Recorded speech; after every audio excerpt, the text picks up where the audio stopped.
yaitu video tentang gimana sih kalau kita mau KPR, tapi saat ini tuh kita masih punya cicilan lain. Apakah bisa di ACC apa tidak? Ya, ini seperti biasa teman-teman, saya kembali memberikan tips dengan contoh dan hitungan-hitungan yang detail.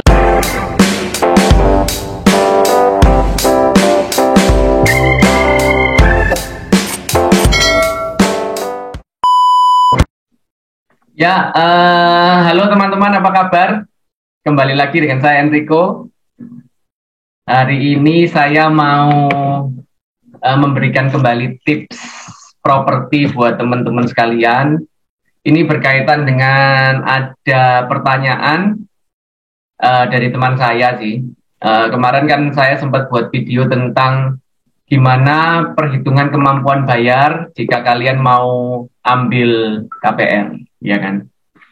Tapi teman saya ini punya kondisi bahwa dia saat ini itu sedang ada cicilan di lain bidang, dalam arti di cicilan lain gitulah.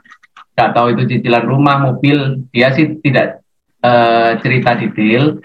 Cuman dengan adanya pertanyaan itu, saya tergerak untuk membagikan video ini, yaitu video tentang gimana sih kalau kita mau KPR, tapi saat ini tuh kita masih punya cicilan lain. Apakah bisa di ACC apa tidak? Ya, ini seperti biasa teman-teman, saya kembali memberikan tips dengan contoh dan hitungan-hitungan yang detail supaya kalian bisa lebih memahami dan lebih bisa menghitunglah kondisi kalian saat ini. Ya, sekarang kita langsung masuk di materi perhitungannya ya teman-teman.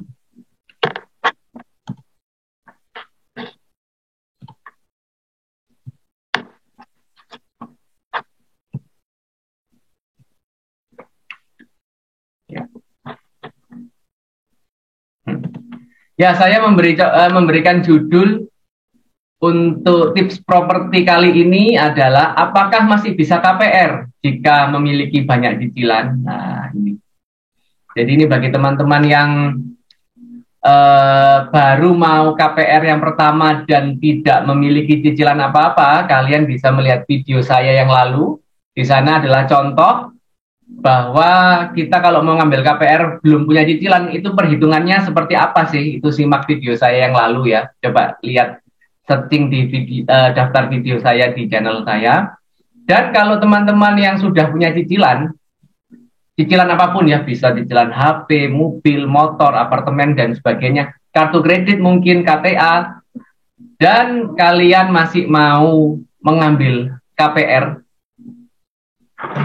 ini simak baik-baik supaya kalian bisa menghitung-hitung sendiri gimana cara perhitungannya. Ya. Ya, ini saya ada kasih 4 contoh. 4 contoh ini dari berbagai macam variasi. Ya, kalian bisa pilih sendiri. Kira-kira kalian lebih cocok yang mana? Tapi kurang lebih secara perhitungan sama. Ya. Ya, ini saya kasih contoh si A, ini usia kurang lebih 30 tahunan. Gaji suami istri total itu 20 juta. Dan dia punya cicilan yang sedang berjalan, yaitu cicilan mobil 2 juta, cicilan motor 2 juta, cicilan apartemen 2 juta. Dia nggak punya cicilan kartu kredit dan juga tidak punya cicilan KTA. Teman-teman kalau belum tahu, KTA itu kredit tanpa agunan ya. Jadi total cicilan yang mereka bayar setiap bulan adalah 6 juta dengan gaji 20 juta. Gimana untuk perhitungannya?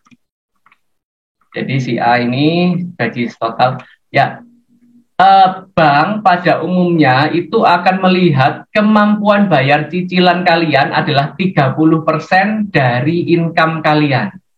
Jadi dalam case ini 30% dikali 20 juta adalah 6 juta. Jadi dengan income 20 juta, 6 juta itu bisa kalian pakai untuk membayar cicilan rutin bulanan.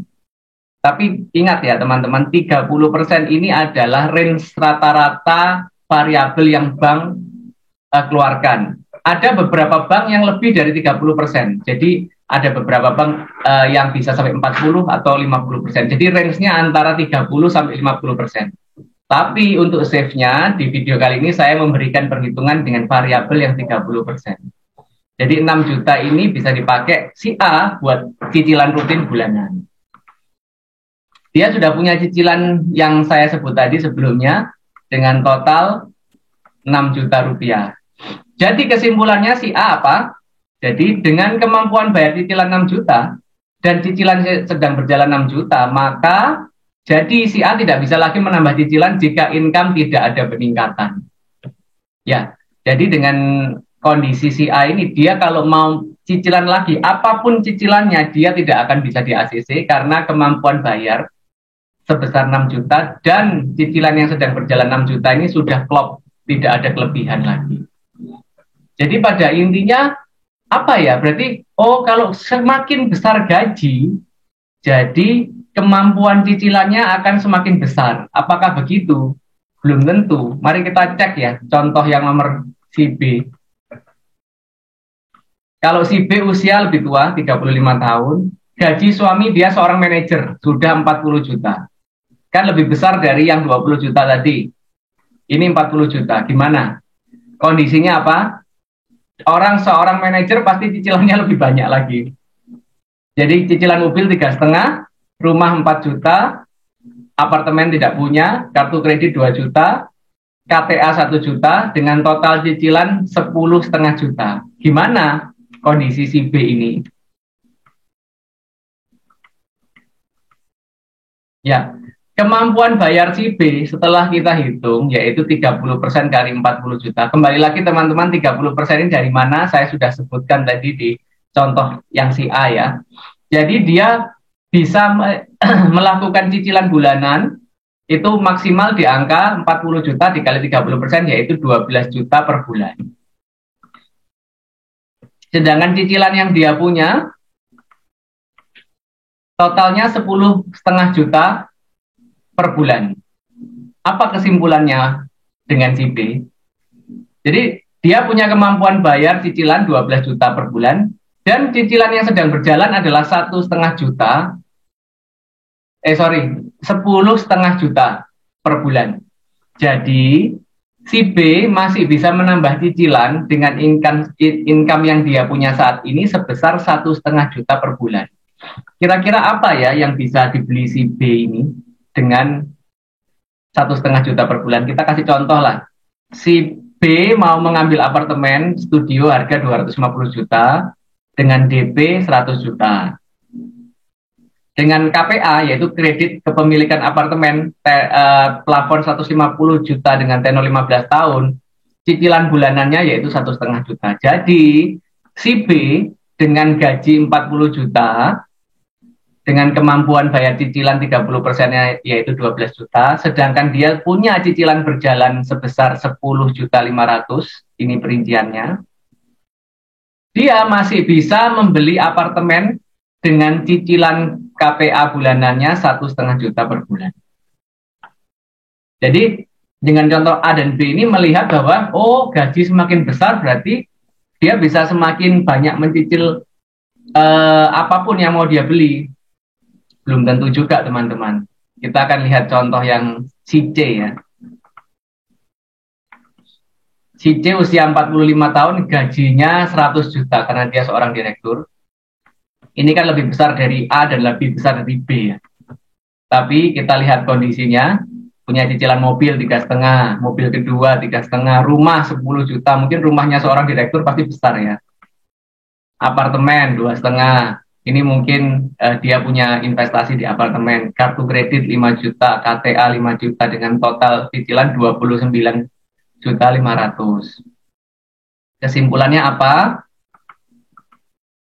Ya, dia punya kemampuan bayar yaitu 30 juta untuk cicilan yang dia bayarkan rutin per bulan. Karena dari mana? 30% dari 100 juta. Sedangkan total cicilan yang dia punya adalah 29,500.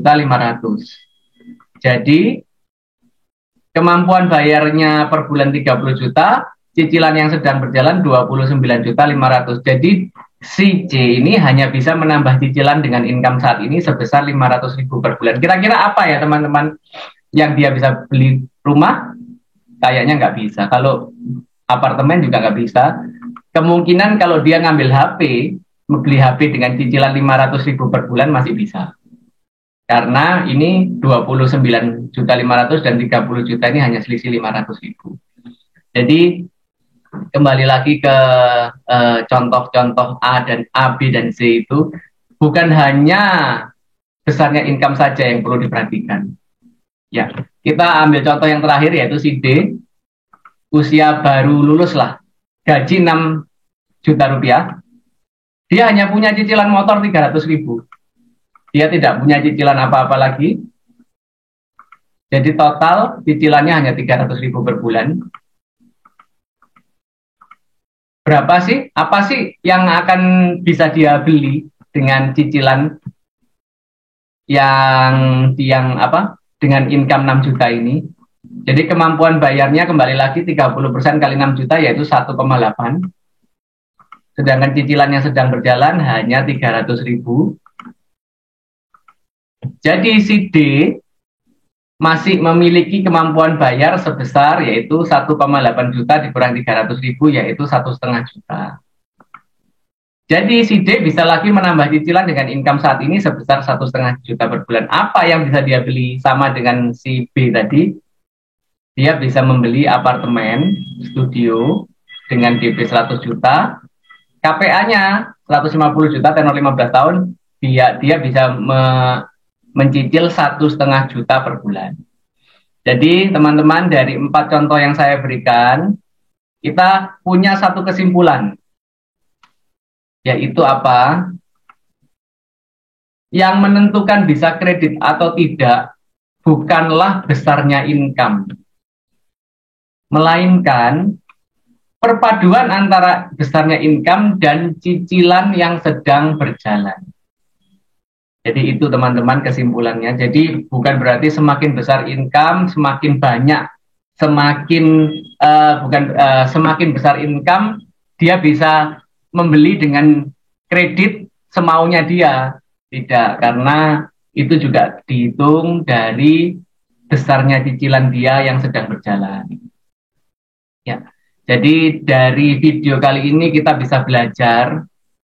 Oleh karena itu, pertimbangkan baik-baik atau pertimbangkan benar-benar jika Anda akan mengambil kredit atau cicilan. Karena ini akan mempengaruhi kemampuan bayar kalian jika kalian mau KPR. Apa sih yang harus kita lakukan? Ya, ini. Karena kredit itu ada yang disebut kredit baik dan ada yang disebut kredit jelek. Jadi kalau kalian mau membeli sesuatu dengan cicilan, pertimbangkan apakah kalian mencicil itu termasuk kredit baik atau kredit jelek. Kalau termasuk kredit jelek, perlu kalian pertimbangkan matang-matang lagi apakah kalian harus beli atau tidak. Tapi kalau masuk kriteria kredit baik, itu mungkin kalian harus segera take action untuk membeli barang tersebut. Bagi teman-teman yang belum tahu apa itu kredit baik dan kredit jelek, saya akan buatkan kalian videonya. Kembali lagi, setiap membuat video saya akan memberikan perhitungan-perhitungan. Jadi apa yang disebut kredit baik, kredit jelek, itu akan saya jelaskan ke kalian semua dengan perhitungan-perhitungan yang sangat matang dan akurat. Sehingga kalian pada saat nanti mau KPR, bisa menonton video ini dan video saya tentang kredit baik dan kredit jelek. Ya itu sekian teman-teman untuk video tips kali ini.